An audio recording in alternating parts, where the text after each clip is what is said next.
जोड़ो यात्रा कर्नाटक की सड़क पे आप सबकी ऊर्जा के साथ चल।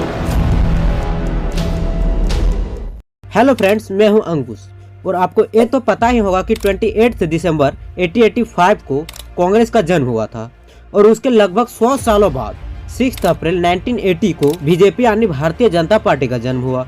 लेकिन फिर भी आज के दिनों में अगर देखा जाए तो भारतीय जनता पार्टी जहां आगे की ओर अग्रसर हो रही है, वहीं कांग्रेस नीचे की ओर अग्रसर हो रही है। एक नाम जहां ब्रांड बनते जा रही है तो दूसरी नाम पप्पू बनते जा रही है। आखिर इसका कारण क्या है, तो चलिए इस विषय पर चर्चा करते हैं। उससे पहले वीडियो को लाइक कर दें एंड चैनल पर पहली बार आए तो चैनल को सब्सक्राइब कर दें।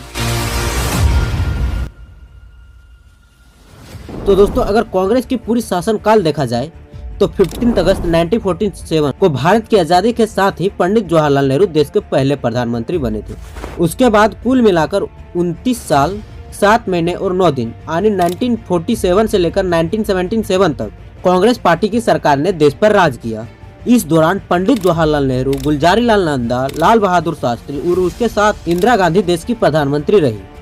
उसके बाद 14 जनवरी 1980 को इंदिरा गांधी एक बार फिर भारत की प्रधानमंत्री बनी और 31 अक्टूबर 1984 को उनकी हत्या होने तक वो पीएम पद पर थी।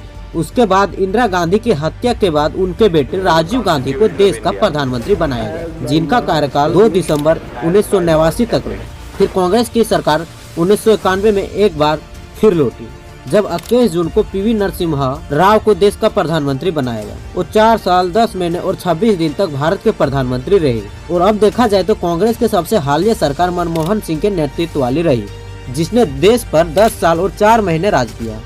Do swear in the name of God। यानी पूरा देखा जाए तो कांग्रेस ने लगभग 60 वर्षों तक देश पर राज किया। लेकिन भारतीय जनता पार्टी जो 2014 से अब तक यानी 10 वर्षों से शासन चला रही है, वो अब लोगों का पसंदीदा सरकार हो चुकी है। दोस्तों, ये तो हो गई दोनों पार्टी की शासनकाल की चर्चा। अब चलिए बात करते हैं कि दोनों पार्टियों ने आखिर देश में कौन कौन से पॉलिसीज को लेकर आए और किसका पॉलिसीज कितना बेहतर था। तो दोस्तों, भारतीय जनता पार्टी जिसने गुड्स एंड सर्विस टैक्स यानी GST, make in India, digital India, स्वच्छ भारत अभियान, प्रधानमंत्री जन धन योजना, आयुष्मान भारत, आत्मनिर्भर भारत अभियान, नेशनल एजुकेशन पॉलिसी जैसे कई अच्छे पॉलिसीज को लेकर आए।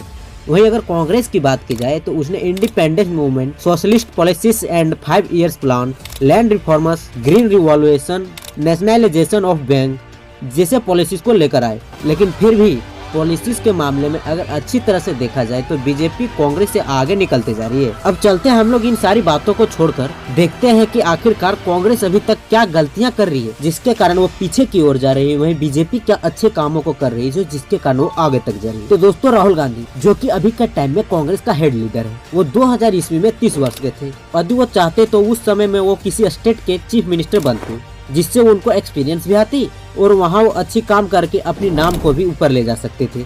लेकिन उन्होंने ऐसा नहीं किया। फिर जब 2004 में कांग्रेस की सरकार थी, तब राहुल गांधी ने पॉलिटिक्स में एंट्री मारी इमेठी से इलेक्शन जीतकर, जहां पहले से ही कांग्रेस का दबदबा थी, यानी उस स्थान पर कांग्रेस जीतती आ रही थी जहां पर कांग्रेस के लिए उतनी लाभदायक नहीं रहा।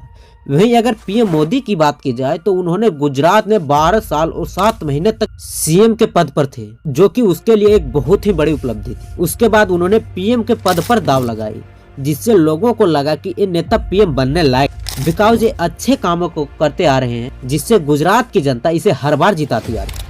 अगर देखा जाए तो आज के जमाने में सोशल मीडिया का भूमिका बहुत ही ज्यादा है। फॉर एग्जाम्पल, हाल ही में नरेंद्र मोदी ने लक्षद्वीप जाके कुछ फोटो अपने सोशल मीडिया में पोस्ट किए, बताए कि यदि कोई व्यक्ति कहीं घूमने जाते हैं तो लक्षद्वीप को भी अपने लिस्ट में रखें, जिसके कारण मालदीव से बहुत ही बड़ी कंट्रोवर्सी छिड़ गई।